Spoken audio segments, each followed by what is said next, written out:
Welcome back, everyone. Marvin Jackson, along with my partner, Fred Valentine, former Washington Senators outfielder, who I know will appreciate our next guest as we take a little walk down baseball's memory lane with veteran sports photographer Lawrence Johnson.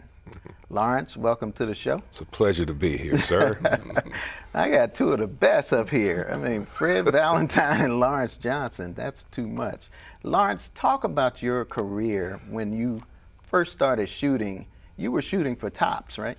Didn't start out that way, Marvin. Okay. I started out doing some freelance work with the Afro. They weren't paying much, but that was the way to get my foot in the door. Okay. So I ended up going with Topps as a lucky break. I was showing some photos to a sports photographer over in Baltimore, and he knew people at Topps, and he said these are good enough to be baseball cards. So I sent some stuff up to Topps.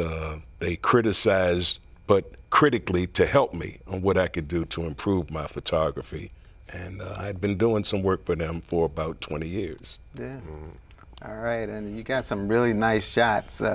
You did football as well as baseball. Some of the experiences that you had, you got to really be right there where the action was. I mean, you were shooting right during warm-ups and stuff, right? Yeah, I usually always got to the game during the warm-up period because sometimes that's when you got your best shots. And sometimes that was the only time to get a shot of a certain ball player because he might not get in the game. And if you're there to get a certain guy, because Topps had a hit list, and I tried my best to get the hit list. And sometimes you'd have to get that hit list early because, like I said, sometimes the key players didn't get in. Okay, and did you have anything to do with where you went, what stadiums? Well, for the most part, in baseball, Topps had a guy in Baltimore, so I was mostly a traveling guy. I did a lot of games in Philadelphia, but I did some West Coast games. I did some games in Busch Stadium, did some games in Candlestick, and I did Wrigley Field. So, but mostly I was at Veterans Stadium and occasionally in Baltimore. And you did the Dodgers. That's a pretty nice ballpark out there. Huh? I tell you, Dodger Stadium was so clean, immaculate. I mean, I couldn't believe how clean it was. Even the restaurants were like spotless. That? I heard about that. Yeah, but I really liked Dodger Stadium, and I was fortunate enough to do a game out there when Pedro Martinez was a Dodger. So. Okay. All right. And what about Fenway Park? I know, Fred, you've had experiences playing in that ballpark, right? Oh, yes. Fenway,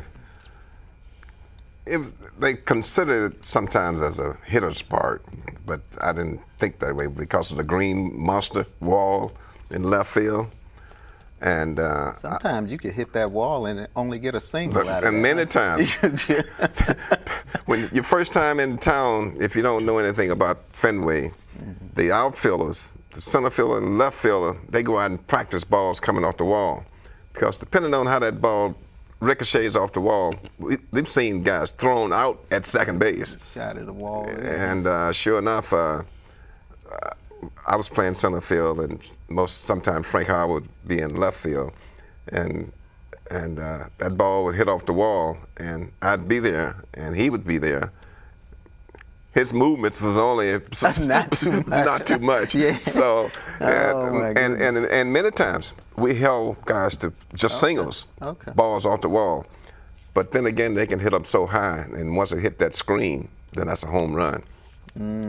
But center field, it's Death Valley out there in center field and Fenway Park. Too, it's right? deep, Yeah. and they got to go all the way back in, as you know, It's like a little back into corner that horn in. back Yeah. up in there.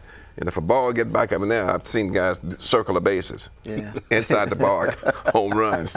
So actually, that's a very tough ballpark to play outfield. It is tough in the outfield. Now right field is pretty simple, and that's where we were playing Boston when Ted hit his last home run. Oh, really? And sure enough, right field, when he hit it out there up in the air, we knew that was it was gone. Wow. Yeah. Had that So you pesky were there pole, at that too. time. That's that pole out there. Yeah. That's true. Okay. But there's a lot of history in that Fenway Park. I thought they would rebuild it, but for some reason, They just don't want to replace it. They've added seats out there, but then again, for some reason they're not going to replace it. And they sell out every game. They have people in line waiting and stand-up crowds out there, 30, 35,000 people, and they may have to turn away 5,000 or 6,000 because they don't have any place for them. What's your favorite ballpark that you played in? I would say the favorite, because I hit so well, is Los Angeles, the Angels in California. That sounds like a hitter, huh? His well, favorite park is the one he In Anaheim. Anaheim. You hit well. No, I never played in Dodger Stadium. Okay. Okay. But I hit my first home run there, and against the Angels, over the course of the period I played, I must have hit 350 against that Oh, ball my club. goodness. Because the manager, Rigney, at that time, he was the manager out there. He couldn't understand how it seemed like I just throw the bat out there and hits just fall in. And it happens like that. But that was a good baseball park to hit in. Yeah. Okay. And Lawrence, what about you? Your favorite ballpark? I guess it would have to be Old Memorial Stadium, because you had free reign. The photographers could sit next to the dugout. They could, between innings, they could get the pitchers warming up. You can't do that at the stadiums now. The stadiums now, they have a designated area for you, and you get 2 TV cameras in there. The home team has their camera, and the road team has their camera. But I like the Memorial Stadium the best. All right. And your favorite story? My favorite story is of Hank Aaron. I had, in this area, being an American League city back in those days with Baltimore and Washington, we very seldom saw Willie Mays or Hank Aaron. Hank Aaron's last season, he played with the Milwaukee Brewers. He went back to Milwaukee. He played with the Brewers. And I was waiting for him. He didn't come out for batting practice. I said, dang, he didn't even show up for batting practice. Well, Hank Aaron, he don't need batting practice, you know. So as the game went on, the Orioles took the lead. And I saw a figure come out of the clubhouse, go to the bat rack. Then he went over and got a drink, you know, and then he sat up there and he put his batting helmet on and he just took it easy. Then the next thing you know, here's Hank Aaron coming up to the plate. I said, wow, he's going to pinch hit. He comes up, lines a base hit, gets a base hit clean right through the box. Next thing you know, he's on first base and he's looking towards the dugout. Here comes a pinch runner. And he was gone. And then he went back in the dugout, went to the clubhouse, and he was gone. And that was it. That was it. That was my shot at Hank Aaron. Wow. And then he hit the opposite field, so I had the back of his head. Okay. Didn't even get a face. Oh, wow. But you did get a shot of it. I got a shot, but, you know, what can I say? And that's my Hank Aaron story. That's your Hank Aaron story. Well, I tell you, that's a good one, though. I'm sure you got other stories, too. We have to get you back to do that. Okay. But let's talk now about the second half of the season for the Nats and the Orioles. Any predictions from you guys? Well, for the Nats, I can see them having a potential good chance. The critical thing for the Nationals second half is going to be staying healthy. Now, by looking at what they have now pitching-wise, if the pitching can come around, they have the potentials for hitting. They just can't find the right time to get the hits when they need them, in reference to producing runs. But if they can stay healthy and the pitching can come around, I think they'll have a chance to get into the playoffs.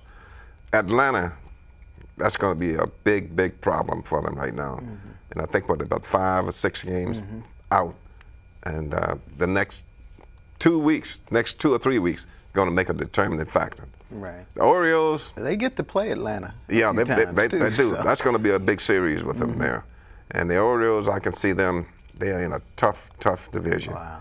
And their chances of getting there is, they're going to need a lot of help. And with this young kid like they have here now, I can see another couple of years from now, they should be a true right contender. But this year, as far as what I can see, they have a chance. But it's going to be tough because of that division. Tough competition. What about you? The Orioles, they don't have any problem scoring runs. Okay. Their problem It's is just the pitching. pitching rotation. And right now, they got a couple of guys, Gonzalez and Tillman, they're pitching very well. Wei In Chin, the left-hander, he's a very good pitcher. But right now, Hamill is giving them problems. They did pick up a guy last week from, I think, the Chicago Cubs. He's a pretty good pitcher, but you know he's not what you call a front line pitcher. Washington, on the other hand, I think they're in better shape than the Orioles, mainly because I think the Atlanta Braves will choke. I don't have a lot of faith in them. They've done it before. They've done it before. So Washington, I think, has that on their side. Baltimore is a very tough division with the Tampa Bay, Toronto, and Boston. Yeah, it's very difficult. But Orioles got some pretty good hitting. They had a great lineup, so they could come through. Yeah. You know, I forgot to mention that you actually took some photographs of an old timers game, and Fred Valentine, I believe, was. I think Fred Valentine was in that game, wasn't he? Yes, he was. This was the Senators, Baltimore Orioles old timers game, and it was great to see a lot of the old Senators out there. There's Del Unser with That's Del Unser. Awesome. That's your buddy, huh? Right. Okay. All right. Number 34. I was around there was your third. Yeah, you and Harper. I'll tell you. Harper he knew that you wore 34. That's probably what it was. Fred right? swinging a heavy bat. Oh my goodness! What am I doing with shades on? Right. Hey, well, players today wear shades. That's true. Yeah. Yeah, it's true. So yeah, you remember that old timers game? Oh yeah. Okay. I don't know if that was the same one where the coach hit the home run. Oh really? We used to have those old timers games when it's a short fence. But this was against Baltimore, right? Yeah, that was Hank Bauer was there. A lot of guys that passed on was at that game. Steve Barber. Mo Drabowski. I forget the guy's name. He was about 75 years old, and he was a coach. Luke Appling? Luke Appling. Okay. And he hit a home run because they... It wasn't that game. It wasn't that game. I don't remember that. Yeah.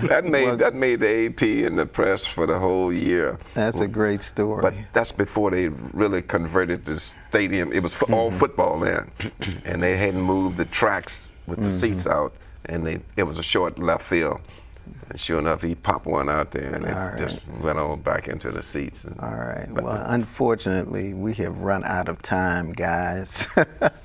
But thanks so much, Lawrence, for sharing your experiences. Wow, I know that was a great experience. A lot of people would love to have had that experience. I was blessed. Yes, you were. And Fred, you are the best. Thanks for always being here with us. Wow. We hope you enjoyed this edition of Around the Diamond. We will be back in a couple of weeks, so continue to check us out throughout the season. And please send us your comments and feedback to metroscenetv@AOL.com. I'm Marvin Jackson. I'll see you around the diamond. So long, everybody. Thanks, guys. Really appreciate it.